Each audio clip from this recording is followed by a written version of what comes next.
My dear students, हम लोगों ने इस चैप्टर से कल लगभग 11 क्वेश्चन कर लिए थे। हम लोगों ने लगभग इसमें 11 क्वेश्चन कर लिए थे। ठीक है, तो अब हमारा जो अगला इसका क्वेश्चन है उस पर हम ध्यान देंगे। इससे पहले मैं आपको बता दूं कि इस चैप्टर से हम लोगों ने जितने भी इसके टॉपिक हैं सबको कवर कर लिया है और मैंने आपकी इस चैप्टर से अच्छे अच्छे क्वेश्चनों को छांट करके जो कि आपके एग्ज़ाम में पूछे जा चुके हैं और पूछे जा सकते हैं, ऐसे क्वेश्चनों की एक टेस्ट सीरीज स्टार्ट की है जो कि ये आपके 100 क्वेश्चन की होगी। 100 क्वेश्चन में आपके जितने भी इस चैप्टर से डाउट हैं, जितने भी आपके टॉपिक हैं, सभी से क्वेश्चन लिए जाएंगे और आपके सारे डाउट क्लियर होंगे। तो दोस्तों, हम लोगों ने कल 11 यानी कि 11 क्वेश्चन इसके कर लिए थे। अब हम लोग आज नेक्स्ट क्वेश्चन देखते हैं। चलिए देखते हैं अगला क्वेश्चन। अगला क्वेश्चन आपसे ये पूछा गया है दोस्तों कि बहुभ्रूणता की खोज किसने की, यानी कि पॉली एम्ब्रियोनी। दोस्तों, पॉली एम्ब्रियोनी की खोज किसने की? मैं आपको बता दूं पॉली एम्ब्रियोनी क्या होता है। तो एक बीजांड में या एक बीज में एक भ्रूण से अधिक भ्रूणों का बनना पॉली एम्ब्रियोनी कहलाता है। यानी कि जो एम्ब्रियो होता है, जो एम्ब्रियो यानी जो भ्रूण होता है, इसका बीज में, किसी भी बीज में एक से अधिक बनना, 2, 3, 4 इस प्रकार से बनना, भ्रूणों का एक से अधिक बनना क्या कहलाता है? बहुभ्रूणता कहलाता है दोस्तों। तो ये बताना है इसकी खोज किसने की थी, यानी कि बहुभ्रूणता की खोज किसने की थी। ऑप्शन ए विंकलन, ऑप्शन बी नवासिन यानी नवीसन, ऑप्शन सी लीवेनहॉक और ऑप्शन डी इनमें से कोई नहीं। तो दोस्तों, इसका राइट ऑप्शन होगा आपका ऑप्शन नंबर सी लीवेनहॉक। दोस्तों, जो पॉली एम्ब्रियोनी है यानी बहुभ्रूणता है, इसकी खोज लीवेनहॉक नामक वैज्ञानिक ने की थी। ठीक है, इनका पूरा नाम है A.V. Leeuwenhoek, Antony von Leeuwenhoek होता है। ठीक है, अब नेक्स्ट क्वेश्चन देखते हैं।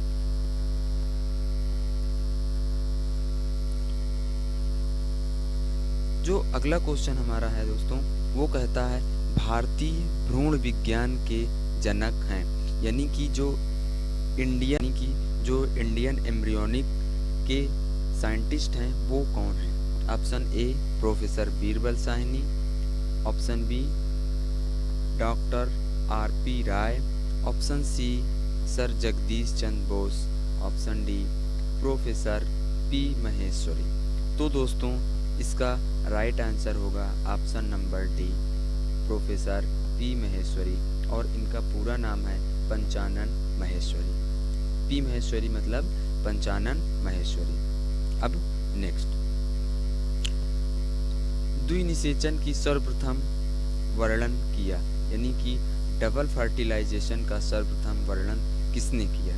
Option A Leeuwenhoek, option B Lamarck, option C Navashin तथा ऑप्शन डी आपका दिया है दोस्तों, ऑप्शन डी दिया गया है P. महेश्वरी। तो आपको बताना है दोस्तों कि डबल फर्टिलाइजेशन का सर्वप्रथम वर्णन किसने किया। ऑप्शन आपके सामने हैं, आप बताइए। होगा ऑप्शन सी नवासिन नामक वैज्ञानिक ने सर्वप्रथम डबल फर्टिलाइजेशन का वर्णन किया। नेक्स्ट क्वेश्चन, ऑप्शन नंबर आपका नेक्स्ट क्वेश्चन है 15। पराग नलिका का निभागी प्रवेश पाया जाता है। देखिए, अब इसमें पूछा गया है आपका पराग नलिका का निभागी प्रवेश यानी चैलेजोगैमी पाया जाता है। आपको ये बताना है दोस्तों कि जो पराग नलिका पोलन ग्रेन होती है, जब वह निभागी प्रवेश करती है, निभाग की ओर से चैलेजा की ओर से प्रवेश करती है बीजांड में, तो उसे कहते हैं चैलेजोगैमी। यह किस में पाया जाता है? ऑप्शन नंबर ए मटर में, ऑप्शन बी कुकुरबिटा में, ऑप्शन सी केजुराइना में, ऑप्शन डी इन सभी में। तो दोस्तों, इसका राइट आंसर होगा ऑप्शन नंबर सी केजुराइना में। दोस्तों केजुराइना में निभागीय प्रवेश पाया जाता है, यानी परागनलिका का निभागीय प्रवेश पाया जाता है। अब नेक्स्ट, यदि किसी पौधे की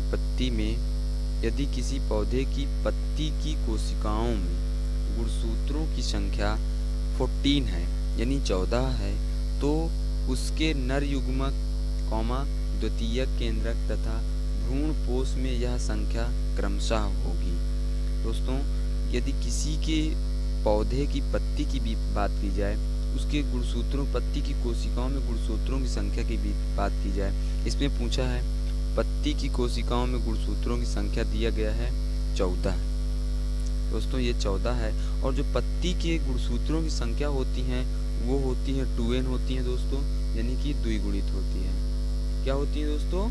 द्विगुणित होती हैं।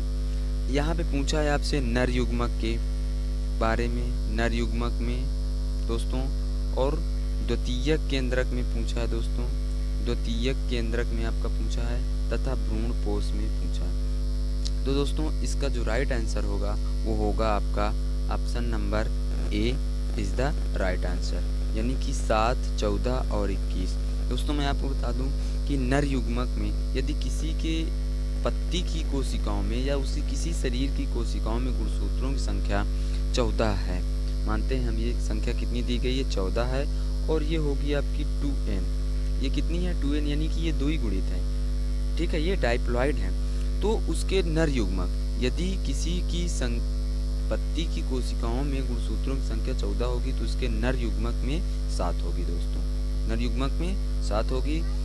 उसके बाद उसके द्वितीयक केंद्रक में उसकी संख्या इसके दुगना हो जाएगी, यानी कि 14 हो जाएगी, और भ्रूण पोष में ये संख्या 21 हो जाएगी। दोस्तों जो द्वितीयक केंद्रक होता है इससे एक नर युग्मक संयुग्मित होता है, और ये प्राथमिक भ्रूण पोष कोशिका बनाता है, जो आगे चल करके भ्रूण पोष का निर्माण करता है, जिसमें कितनी सारी कोशिकाएं होती हैं, कितने गुणसूत्रों की संख्या क्या होती है इसमें दोस्तों?